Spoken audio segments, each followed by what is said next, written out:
Allô? Donc, cette capsule va me sortir un petit peu de ma zone de confort. Ça faisait longtemps que je ne vous avais pas présenté quelque chose de plus personnel. Un témoignage, donc d'une expérience que j'ai réalisée au cours de la dernière année. Donc, si tu ne me connais pas déjà, je suis nutritionniste, donc j'ai un baccalauréat et une maîtrise en nutrition. Mon approche a plutôt progressé au cours des dernières années. Je me suis beaucoup renseignée sur le mouvement d'alimentation intuitive et j'ai aussi beaucoup appris.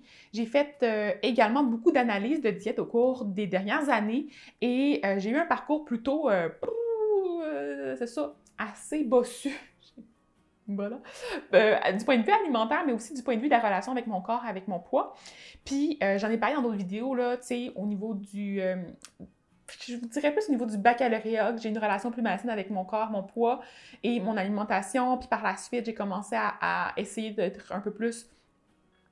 de manger bien, simplement. Mais, tu sais, ça peut tomber dans le côté manger trop bien à certains moments. Donc, il y a une période où je ne sais pas à quel point est-ce que j'étais plus dans l'orthorexie, ça, je vais en reparler, mais je pense pas que j'avais une préoccupation nécessairement assez grande pour pouvoir être diagnostiquée. Mais je vous dirais par contre qu'au cours des dernières années, donc, j'ai fait beaucoup d'analyses justement de diète et beaucoup de peser, donc de mon poids pour voir l'évolution, pour voir les impacts sur ma forme physique. Et à ce moment-là, c'est certain que indirectement, ces pesées-là, qui étaient faites dans le contexte plus scientifique d'analyse, pouvaient aussi me jouer beaucoup dans la tête. J'avais maintenant envie de prendre un petit moment pour te montrer des clips vidéo de certaines des capsules réalisées dans le cadre de mes défis de diète. Donc, pour analyser ces dernières, c'est certain que je pense que c'est toujours intéressant de pouvoir les tester, donc de voir un petit peu là, comment ces façons de manger peuvent affecter mon corps, mon esprit.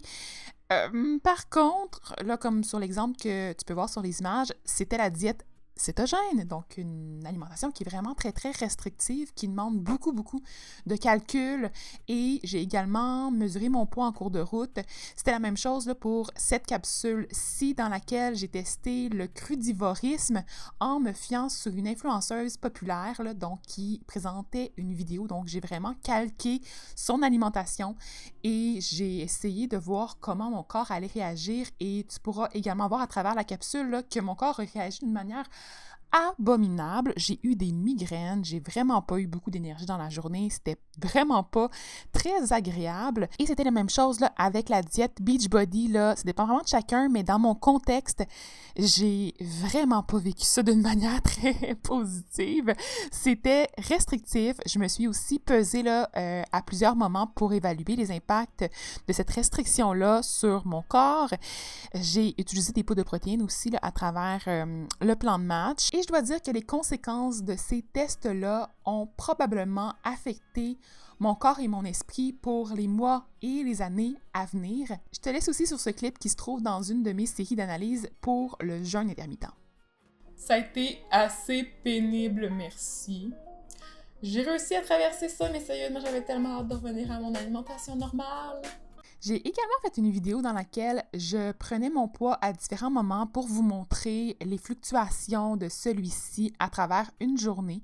Je trouve ça super intéressant comme concept. C'est juste que dans le cadre de la vidéo, je me suis pesée. Donc encore là, une autre source de stress pour moi parce que mon corps avait beaucoup changé.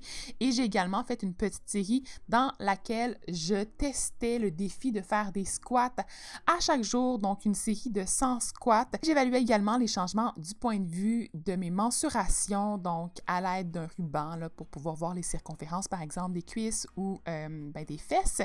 Et finalement, j'ai aussi fait une vidéo dans laquelle je vous parlais un peu plus, là, comme je vous disais tout à l'heure, de ma transformation physique. Donc, je t'invite également à aller la visionner. Tous les liens vont se trouver dans la barre d'infos de la vidéo. Et c'est du contenu, oui, super intéressant, mais en même temps, je veux savoir si toi, ça t'intéresse de voir un peu mes expériences ou est-ce que tu penses que ça vaut pas le coup de m'imposer tout ça et que je devrais plutôt me concentrer sur le point de vue théorique des différentes analyses. c'est pas évident parce que, en fait, je vous dirais que d'emblée, moi, ce que je recommande à tous, c'est de mettre de côté les balances, de cesser de se peser et de se fier sur des indicateurs de succès qui sont plutôt liés avec comment on se sent dans notre peau, comment on peut bouger, notre flexibilité, notre capacité cardiovasculaire, notre force, notre bonheur, tout simplement, là, comment on se sent aussi au quotidien du point de vue santé mentale. Mais je le faisais pas tant que ça. Non? Quand je fermais la caméra, j'avais mes séries de diète, je me pesais dans le cadre de l'analyse des informations et tout ça. Mais je me pesais aussi de manière assez routinière, par habitude, parce que j'avais l'impression que c'était une béquille qui me permettait de confirmer que je pouvais bien écouter ma faim et que je pouvais continuer de me faire confiance. Mais si mon poids fluctuait à certains moments, ben, je me remettais en question. Puis la journée où j'avais un poids qui était plus élevé que ce que j'avais déjà atteint dans ma vie, ça me jouait tellement en tête que ça scrapait carrément ma journée. Puis je suis certaine que je suis pas la seule à me sentir comme ça. Donc, l'année passée, pas mal à la même date, là, dans ces alentours-là, moi et mon copain, on est allés en Martinique en voyage, hein, on s'entend. C'était avant la pandémie. Puis, j'ai cessé de me peser. Puis je pense que je me suis jamais pesée depuis. En fait, je suis certaine de ne pas m'être pesée depuis. Est-ce que c'était volontaire ou est-ce que c'était... tu sais, je voulais vous faire une vidéo dans ce style-là. Justement, j'ai passé 1 an sans me peser, puis voici ce qui est arrivé. Au début, je me demandais est-ce que je devrais me repeser à la fin pour voir si mon corps a fluctué, si mon corps a changé, puis je pense que non. En fait, ça fait partie un peu de la réponse. Je me sens bien, pourquoi est-ce que j'aurais besoin de me repeser? Donc, je me suis pas pesée pendant tout ce temps-là. J'ai mis la balance de côté. Je pense même qu'il n'y avait plus de batterie dedans, donc ça m'a vraiment aidée, là, parce que je suis pas du genre à être capable de jeter des choses, surtout quand c'est un appareil qui fonctionne encore, mais je voulais pas le donner à quelqu'un d'autre. Tu sais, que j'en ai parlé dans d'autres vidéos, je trouve ça un peu difficile de le donner quand tu te dis, ouais, je le donne à une autre personne qui va peut-être être super préoccupée par son apparence. Après, tu sais, c'est comme de transférer le problème ailleurs. Puis je voulais pas faire ça non plus. Donc, c'est ça. La conclusion, c'est que je me suis pas pesée depuis plus d'1 an maintenant. Et je suis encore en vie. Et je me sens bien. Et je pense même que ça a eu un impact super positif sur mon alimentation et sur ma capacité à écouter mon corps parce que j'arrêtais de me fier à des indicateurs extérieurs qui n'étaient pas nécessairement fiables pour moduler mes apports alimentaires. Donc, je me fiais plutôt à des signaux de faim, donc ceux que j'explique vraiment de long en large dans ma formation là, sur la question, et à des indicateurs plus positifs pour reconnecter avec mon corps. Fac, c'est ça la conclusion de la vidéo. Je voulais seulement savoir un peu de votre côté, est-ce que vous vous pesez? À quelle fréquence? Est-ce que ça apporte du positif ou du négatif dans votre vie? Pourquoi vous le faites? Et pour celles et ceux qui ont cessé de se peser, depuis combien de temps? Puis est-ce que ça a eu des impacts positifs sur votre vie? Comment vous vous sentez maintenant?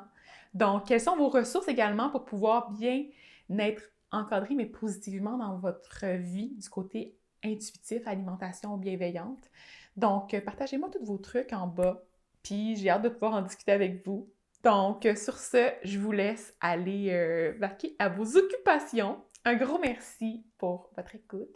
N'oublie pas de t'abonner aussi à ma chaîne si ce n'est pas déjà fait et de également me suivre sur mon infolettre et sur mes différentes plateformes pour avoir plus de contenu. Donc, passe une très belle journée, puis à la prochaine. Bye!